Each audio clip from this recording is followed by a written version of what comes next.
राधे राधे। नमस्कार। सभी माताओं और बहनों को मेरा प्रणाम और अपना आशीर्वाद प्यार बनाए रखना। राधे राधे। आज हम जीवित पुत्रिका की कहानी सुनाने जा रहे हैं। यह व्रत माताएं अपने पुत्र की लंबी उम्र के लिए करती हैं। इस व्रत की मान्यता है कि माताएं इस व्रत को इसलिए करती हैं कि उनके संतान पर आए हुए हर संकट टल जाते हैं। और यह महापर्व अश्विन मास के शुक्ल पक्ष सप्तमी से शुरू होता है, जो कि अष्टमी को माताएं व्रत रखती हैं और नवमी को पारण करती हैं। तो आज हम इसी कहानी को सुनाएंगे। सुखिया और दुखिया की कहानी है। जैसा भी लगे आप कमेंट बॉक्स में बताइएगा। राधे राधे। दो बहनें थी, एक सुखिया थी एक दुखिया थी। दोनों के नाम के ही अनुसार उनका भाग्य भी था। सुखिया बहुत ही अमीर थी, लेकिन दुखिया बहुत ही गरीब थी। संयोग से दोनों की शादी एक ही गांव में हुआ था। दोनों बहनें एक ही गांव में रहती थी। तो सुखिया जो है सुखिया के घर काम करती थी। उनके यहाँ बर्तन झाड़ू पोछा करती, उनका खाना बनाती। तो जो खाने के बाद उनका बचता था तो वही देती थी, तो वो अपने ले जाती थी, अपने बच्चों को खिलाती थी। इस तरह दुखिया का परिवार चल रहा था। समय बीतता गया। धीरे धीरे फिर सुखिया के भी 2 बच्चे थे और दुखिया के भी 2 बच्चे थे। तो जीवित पुत्रिका का व्रत आया तो दोनों बहनों ने व्रत रखा। उस दिन भी दुखिया ने आया सुखिया के यहाँ काम करने, तो उसको यहाँ चावल फटका, तो जो उसमें से चावल की खुर्दी निकली उसको अपने पास रख लिया और अच्छा वाला चावल सुखिया को दे दिया। फिर साग था, उसको साग को चुना उसने दुखिया, तो जो अच्छा वाला पत्ता था साग का वह सुखिया को के लिए बना दिया, और जो उसका डंठल था ऊपर का हिस्सा वह ले आई अपने घर। तो वही लेकर आई दुखिया, खुर्दी का चावल और डंठल का साग लेकर आई घर। दुखिया ने फिर अपने घर उसी को बनाकर अपने बच्चों को खिलाया और खुद भी खा लिया भाई। फिर दुखिया ने सो गई। जब आधी रात हुई तो एक बूढ़ी औरत आई, दुखिया का दरवाज़ा खटखटाने लगी। दुखिया ने कहा, कौन है आप? तब बूढ़ी औरत बोली, मैं हूँ। दुखिया आकर दरवाज़ा खोलती है तो देखती है एक बूढ़ी औरत खड़ी है। वो बोलती है कि मुझे बहुत ज़ोर से भूख लगी है, मुझे कुछ खाने को दे दो। तो दुखिया ने उसे अंदर ले लिया और कहा कि माँ, मेरे पास तो कुछ नहीं है, मैं तो यही खुर्दी का चावल और डंठल का साग बनाई हूँ, क्या आप उसे खाओगी? तो बूढ़ी औरत ने कहा, हाँ क्यों नहीं खाऊंगी, खा लूँगी, भूख लगी है, खा लूँगी, वही दे दो मुझे। तब दुखिया ने उसको खुर्दी चावल वाला जो था वही खुर्दी वाला उसको देती है और साग वो खाती है बूढ़ी औरत। फिर कहती है कि इतना अंधेरा हो गया है और मेरे आँख से कुछ दिखाई नहीं देता, साफ नहीं दिख रहा है, अंधेरी में मैं कहाँ जाऊँगी? तब दुखिया ने कहा, माँ यहीं पर सो जाओ, सुबह होगा तो चली जाना। बूढ़ी औरत ने कहा, ठीक है। बूढ़ी औरत सो जाती है। फिर कुछ देर बीतता है तो बूढ़ी औरत आती है, बोलती है, बेटी मुझे दीर्घ शंका लग रही है, पैखाना कहाँ जाऊँ मैं? तब दुखिया ने कहा, माँ अंधेरे में कहाँ जाओगी, और मेरे घर शौचालय भी नहीं है, यहीं एक कोने में बैठ जाइए, मैं सुबह साफ कर दूँगी। ठीक है। फिर कहती है कि भड़ भड़ करूं या छड़ छड़? तब दुखिया ने नींद में थी, बोली, भड़ भड़ कर दो, मैं सुबह साफ कर लूँगी। फिर थोड़ी देर में कहती है बूढ़ी औरत कि बेटी मैं अपने हाथ कहाँ साफ करूँ? तब दुखिया ने कहा, माँ मेरे सर में पोंछ साफ कर लो, मैं सुबह साफ कर लूँगी। तब बूढ़ी औरत ने उसके सर में पोंछ लिया। उसके बाद दुखिया भी सो गई और बूढ़ी औरत चली गई। फिर जब सुबह दुखिया उठती है तो उसको एक सपने जैसा लगता है। वह सोचती है मैं सपना ये सब देखी थी। उसके बाद वह चली जाती है नदी में नहाने। जब नदी में नहाने चली जाती है तो जहाँ नहाती है वहाँ का पानी सब सोने का हो जाता है, सोना सोना वहाँ हो जाता है। वहाँ की आसपास की सब महिलाएं ने देखा तो वह आश्चर्यचकित हो गई और बोली कि ये क्या बात है, तुम जहाँ नहा रही हो वहाँ का पानी सब सोने का हो जा रहा है। तब दुखिया ने देखा तो उसे रात की बात याद आई।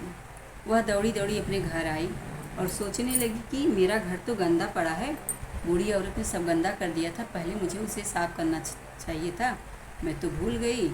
मुझे लगा मैं सपना देखूं, मैं नहाने चली आई। तब दौड़ी दौड़ी जब जाती है दुखिया तो देखती है कि उसके घर में चारों तरफ सोना चांदी सब बिखरा पड़ा है।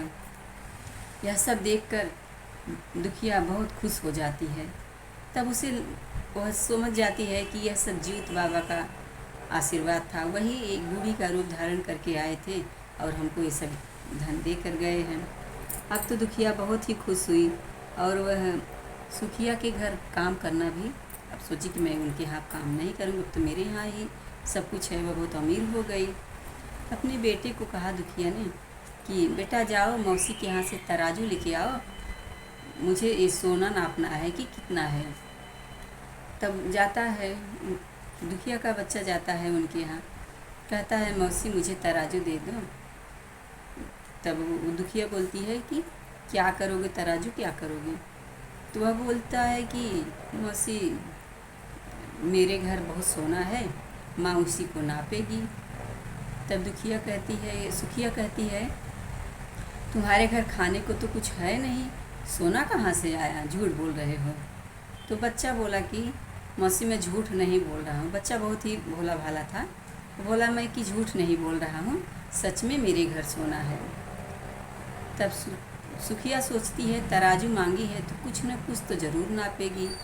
तो वो क्या करती है कि तराजू के नीचे जो है गोद चिपका देती है, सोचती है कि जो नापेगी इसमें चिपकेगा तो मुझे पता चलेगा कि क्या नापेगी। तो वह बच्चा ले जाता है तराजू, सुखिया जो है सुखिया देती है, बच्चा ले जाता है। दुखिया उससे अपना नापती है, जो सोने का टुकड़ा रहता है उस गोद में चिपक जाता है। फिर बच्चा ले आता है, तराजू वापस लौट आता है। अब तो सुखिया अलट पलट कर तराजू को देखने लगी। जब देख रही थी तो उसे नीचे सोना दिखाई दिया, तो वह भी बहुत चकित हो गई कि इनके यहाँ सोना कहाँ से आया। और आज इसीलिए वह काम भी नहीं कर रही, आजकल आ भी नहीं रही है। तब सुखिया जाती है दुखिया के घर, तो देखती है वह बिजी थी, सोना वोना सब अपना रख रही थी। तब बोली कि तुम्हारे पास इतना सोना कहाँ से आया और आजकल काम पर भी नहीं आ रही हो। तब दुखिया ने कहा, दुखिया बहुत सीधी सादी थी, वह रात की सारी बात अपनी बहन को बता दिया। अब बहन तो बहुत लालची थी और उसे ईर्ष्या भी हो रहा था, जलन हो रहा था कि अभी इनके पास तो हमसे ज़्यादा धन हो गया, मेरे यहाँ काम भी नहीं करेंगी। तब अब वो भी सोचने लगी फिर अब जल्दी से ज्योतिया आए तो मैं भी यही करूँगी। तो उसने भी साल भर इंतज़ार किया। जब ज्योतिया आया फिर दोनों बहनों ने व्रत रखा। सुखिया ने क्या किया, चावल को फटका, साफ चावल को फेंक दिया और कुर्दी वाला चावल अपने पास रख लिया। फिर उसने साग को साफ किया, तो जो साग पत्ती थी उसको फेंक दिया, जो डंठल वाला था उसको अपने पास रख लिया। तो वही खुर्दी का चावल का साग बनाई और साग बनाई। उसको तो वही इंतज़ार था कि आएंगी माता रानी। तो रात में जब सोई, अपने बच्चों को खिलाई, खुद खाई, पूजा वूजा करके सोई। तो रात में आधी रात को बूढ़ी औरत उनके दरवाजे पर भी आई, दरवाज़ा खटखटाने लगी। तो जल्दी से गई, दौड़ के दरवाज़ा खोली, बोली कि मुझे बहुत तेज़ भूख लगी है। तो बोली खुर्दी का चावल और साग बनाई हूँ, वही दे दूँ।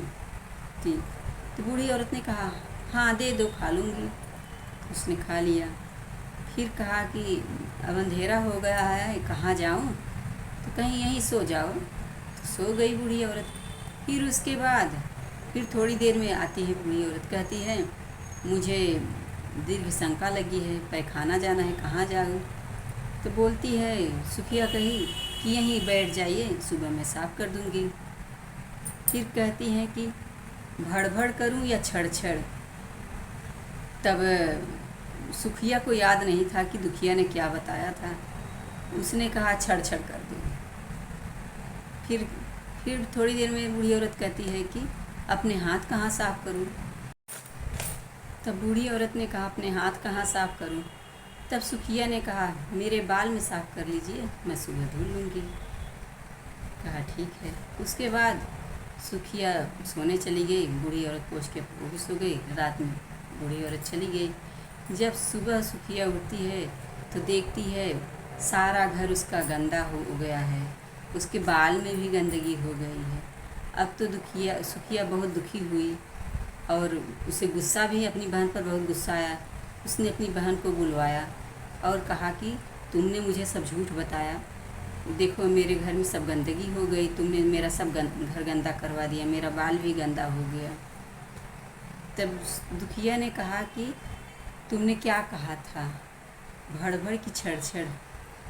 तब सुखिया ने कहा मैंने तो छड़ कहा था। तब दुखिया ने कहा तुमने तो यही गलती कर दी, पहली बात तो छड़ कहा और उसके अलावा तुम्हारे पास सब कुछ था, किसी चीज़ की कमी नहीं थी। आप उन्हें अच्छा खाना खिला सकती थी, हमारे पास तो कुछ नहीं था, इसलिए हम खुर्दी का चावल और साग, डंठल वाला साग बनाए थे। आपके पास तो भगवान की कृपा से सब कुछ था, चूत वाहन सब कुछ आपको दिए थे, आपको तो उन्हें अच्छा खिलाना चाहिए था। आपने खुर्दी का चावल और साग खिलाया, उनका अपमान किया और आपके अंदर लालच आ गया था, इसलिए आपके साथ बुरा हुआ। इसलिए कभी गलत नहीं करना चाहिए और लालच नहीं करना चाहिए। आप लालच की, इसलिए आपका घर गंदा हो गया और ये सब लालच का ही नतीजा है। ये थी सुखिया और दुखिया की कहानी। कैसा लगा कमेंट बॉक्स में बताइएगा। जहाँ कहीं गलती हुई हो उसको क्षमा करिएगा। राधे राधे। बोलो जीत वाहन बाबा की जय। जीत पुत्री का कथा समाप्त। राधे राधे।